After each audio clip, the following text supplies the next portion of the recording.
comment arrêter d'être une femme acquise dans tes relations amoureuses. C'est ce qu'on va voir aujourd'hui dans cette nouvelle vidéo. Tout d'abord, si tu n'es pas abonné à la chaîne YouTube Éclairage Amoureux, n'hésite pas à t'y abonner. Tu retrouveras plein d'autres vidéos. Mettre des likes et des commentaires pour qu'on puisse échanger et puisse savoir les manières qui ne seront peut-être pas dans cette vidéo ou qui y seront pour savoir si tu es acquise ou pas. N'hésite pas à échanger. Même peut-être qu'il y a une copine qui se pose la question. N'hésite pas également à lui partager cette vidéo. Donc pour rentrer dans le vif du sujet, cette vidéo, je me suis noté, elle va servir surtout à deux types de femmes. La première, les femmes qui vont vouloir s'affirmer dans leur vie, qui pensent peut-être qu'elles sont acquises, mais elles n'en sont pas sûres. Mais surtout, un point est sûr, c'est qu'elles veulent s'affirmer dans leur vie. On va y arriver grâce à cette vidéo.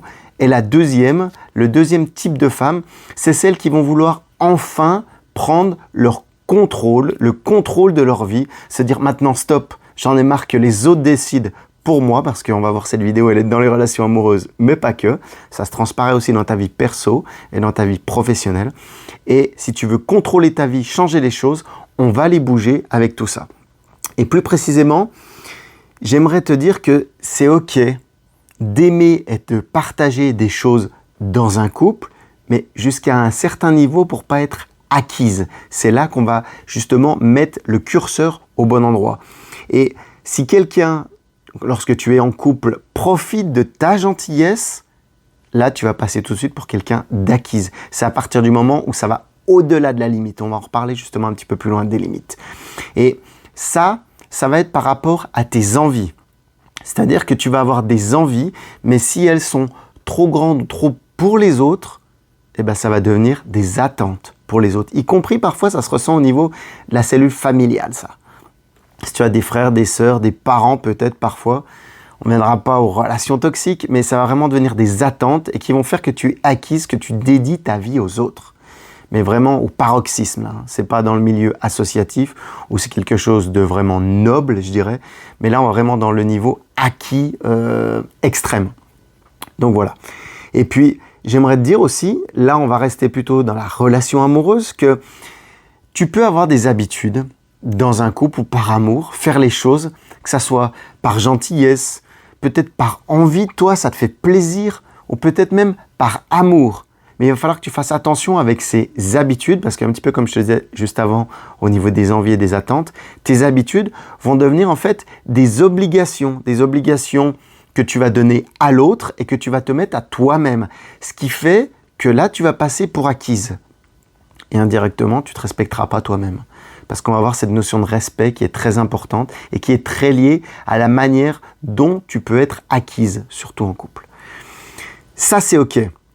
L'autre chose, c'est que j'aimerais te dire aussi, tu n'es pas forcément avec une mauvaise personne en face de toi. Tu vas te dire, ouais, il m'a pris pour acquise, ou peut-être dans une autre relation, tu t'es dit, il m'a pris pour acquise. Mais c'était peut-être pas forcément une mauvaise personne que tu as fait en face de toi. C'est peut-être que tu lui as donné les fameuses habitudes, donc je te parlais un petit peu avant, par amour, par envie, par générosité, et qu'en fait, lui les a pris pour acquis. Donc c'est là qu'on va vraiment mettre le curseur. C'est vraiment important de mettre le curseur là-dessus. Et j'ai envie de te dire, si dans une ancienne relation, ça n'a pas marché parce que tu pensais que tu étais acquise, c'était ta faute, mais c'était la sienne également. Pourquoi ? Et après, on va venir vraiment dans le fait de placer du curseur, parce que je te dis des choses, mais c'est des choses vraiment importantes, il faut qu'on pose la base avant de rentrer dedans. Et pourquoi c'est votre faute à chacun ? En fait, tout simplement parce que toi, tu as continué à faire les choses. Alors je te disais, par amour, par gentillesse, mais tu les as fait. Donc au bout d'un moment, tu es passé pour acquise. Mais qu'est-ce que lui n'a pas fait ? Pourquoi c'est de sa faute à lui ? Parce que lui, en fait, il n'a pas vu tes efforts. À un moment, il aurait pu te dire, oh là là, stop, merci, t'en fais trop, tu fais trop ci, tu fais trop ça, laisse-moi en faire. Et c'est le cercle vicieux. À partir du moment où toi ou lui, ni l'un ni l'autre, toi tu continues à faire les choses et lui ne te disait pas merci, et ben au bout d'un moment, l'un ou l'autre vous allez en avoir marre parce que tu vas être toujours acquise pour lui, ça va être lancinant, enfin, tu m'as compris. Et toi, au bout d'un moment, tu en as ras la casquette, limite tu vas finir en burn-out et puis tu vas partir. Donc c'est pas du tout le but. Et si tu attendais une réponse, en fait, ça pouvait être soit un merci, comme je te l'ai dit, ou soit un stop. Et là, c'est important, si dans une de tes relations, ça s'est dit ça a pu te mettre la puce à l'oreille, c'est que tu étais sur le bon chemin, mais pour te faire respecter, pour que tu te respectes toi-même, il faut que tu aies des merci et parfois des stops également. On y reviendra un petit peu plus loin.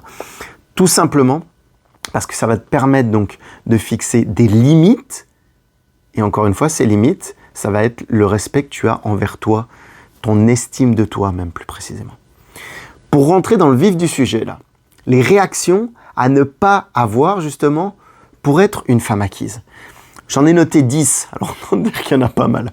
Mais les réactions, pour pas tomber là-dedans, la première, c'est que tu dois dire non. Je mettrai 5 minutes, là je mettrai une petite vidéo. J'avais fait une vidéo sur les yes girls, ce que j'appelle les yes girls qui disent trop facilement oui. Je l'avais fait un petit moment, je la remettrai quand même. Et parce qu'en fait, tu te sacrifies pour les autres. Quand tu dis jamais non, tu dis toujours oui, oui, oui, oui, oui. Tu t'arrêtes jamais, mais pense à toi. Donc ne dis pas toujours oui, il faut que tu dises non, parfois. La deuxième chose, c'est quand tu vas être trop prévisible. Si tu es trop prévisible, ce qui va se passer, c'est que les autres vont te manipuler. Alors, je réfléchissais parce que ça peut se passer même au travail. Là, on parle de relations amoureuses, mais ça peut se passer au travail ou dans ta famille. Quand les autres te connaissent, savent vraiment sur quoi tu es sensible, ils peuvent appuyer. Et là, ça va peut-être te parler dans ta famille ou dans ton boulot. C'est profiter un petit peu des gens. Et là, tu vas passer encore une fois pour acquise automatiquement quand les autres vont profiter de toi. Donc, il ne faut pas que tu sois trop prévisible. Justement, ça va être bien dans un couple, c'est bien laisser parfois un peu de part à la curiosité et même aux choses pas extraordinaires, mais à la spontanéité. Tu vois, toutes ces choses-là qui changent justement des habitudes et qui font que tu deviennes imprévisible. Enfin, que tu sois imprévisible. Donc, tu m'as compris, tu ne dois pas être trop prévisible. La troisième, c'est que tu es trop gentil. Il y a beaucoup de femmes qui sont trop gentilles. Comme parfois, peut-être certains mecs, mais c'est beaucoup plus fréquent chez les femmes. Tu es trop gentille et automatiquement, tu vas trop en faire et tu vas encore une fois passer pour acquise. Donc ne sois pas trop gentil. Ça revient un petit peu avec l'idée du oui et du non. Faut pas que tu en fasses trop. Encore une fois, il va falloir fixer tes limites. On va y revenir un petit peu plus loin. La quatrième, c'est quand tu ne prends pas de décision.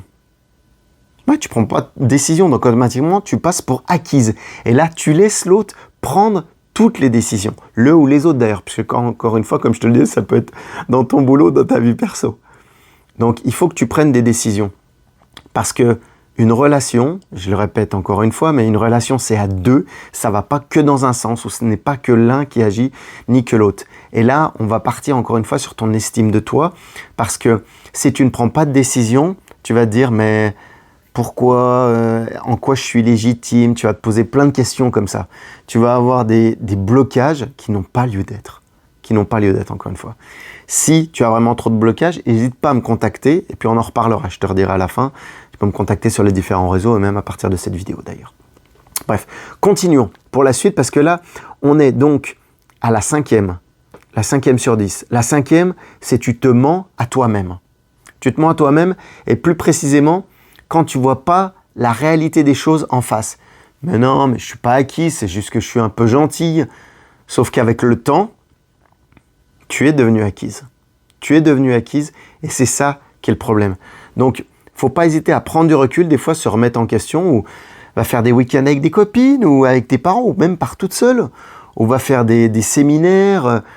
Réaligne-toi, recentre-toi un petit peu, souffle toute seule. Des fois, ça fait du bien. Et tu verras que parfois, on a tendance à se mentir à soi-même, à se persuader de certaines choses qui sont totalement fausses. Mais vu qu'on est dans notre cocon, on ne s'en rend pas compte. D'où l'importance, encore une fois, de s'entourer de bonnes personnes. Ça, c'était la cinquième. La sixième, c'est un grand classique. C'est que tu n'aimes pas être seul. Et qu'est-ce que ça connote, ça ? Ça connote, encore une fois, une certaine dépendance affective. Tu n'aimes pas être seul. Et là, encore une fois, comme je te le disais, il faut que tu partes seul des fois pour souffler. Et même pour libérer un peu ce syndrome d'être acquise. Ça peut être super bénéfique pour toi. La septième, c'est très classique et je pense que c'est la pire, c'est que tu fais les choses pour les autres, par gentillesse. Alors comme je te le disais tout à l'heure, oui, si tu es dans le domaine associatif, c'est normal de le faire pour les autres. Mais là, je te parle dans tes relations amoureuses. Si tu fais les choses pour les autres, même avant toi, toujours avant toi, tu vas te vider. Ni plus ni moins, tu vas te vider. Alors l'autre personne en face, elle va être de 1 habituée, puis de 2, elle va vouloir. C'est comme un enfant, tu lui donnes des bonbons, il en veut toujours plus. Si tu lui donnes jamais de bonbons, il va pas en vouloir. Idem les boissons sucrées, tu vois, toutes ces choses en fait, c'est des habitudes que tu donnes et qu'automatiquement, la personne en face de toi va prendre cette habitude, Donc il faut que tu fasses les choses pour les autres, mais aussi pour toi et pas tout le temps que pour les autres. J'espère que tu m'as compris, c'est peut-être un peu brouillon. Bref, la 8e, j'ai mis « tu étais toujours d'accord avec lui ». Dans une relation amoureuse, si tu es toujours d'accord avec l'autre, homme comme femme, ça va pas être bon. Il faut qu'il y ait des disputes parfois. Il faut qu'il y ait des désaccords. S'il n'y a pas de dispute, si tu es toujours d'accord avec l'autre, ça va être linéaire. Au bout d'un moment, vous allez vous faire chier. Ni plus ni moins. Donc ça, il faut faire attention à ne pas être d'accord avec l'autre. Et ça, tu peux même, par exemple, on en parle dans le début des rencontres, mais lorsque tu fais des rencontres, si tu as des points déjà de dissonance, il faut mettre le niveau de dissonance, d'écart, de différence, de désaccord. Mais parfois, ça peut être sain, justement, aussi. La 9e chose, c'est lui dire tout le temps que tu l'aimes. Alors, je sais, pas toutes, mesdames, vous n'êtes pas toutes comme ça, mais certaines ont tendance à trop aimer l'autre, trop lui montrer, trop lui dire.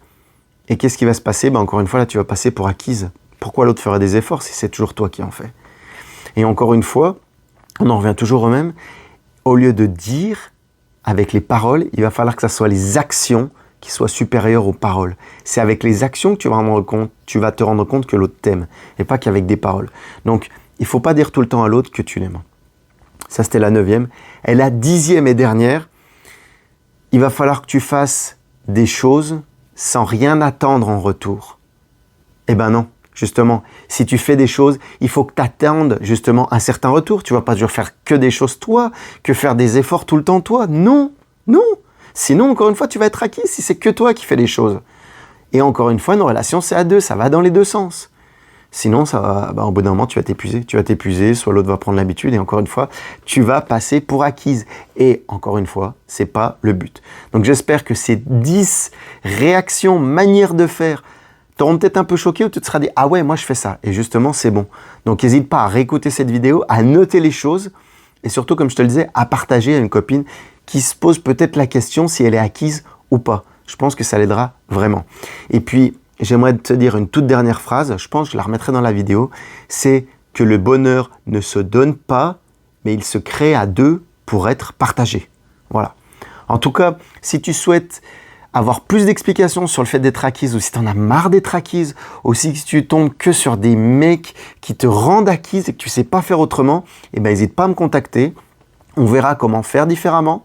Tu peux le faire différemment, il y a des solutions. Et puis d'ailleurs, il y en a d'autres femmes qui réussissent à le faire différemment, donc je vois pas pourquoi toi, tu ne réussirais pas. N'hésite pas à me contacter, que ce soit sur Facebook, donc arnaud.rivière, ou sur Instagram, arnaud-lovecoach, et ça sera avec grand plaisir que je te répondrai. Je te dis à bientôt dans une prochaine vidéo, et prends soin de toi. Ciao, bye bye.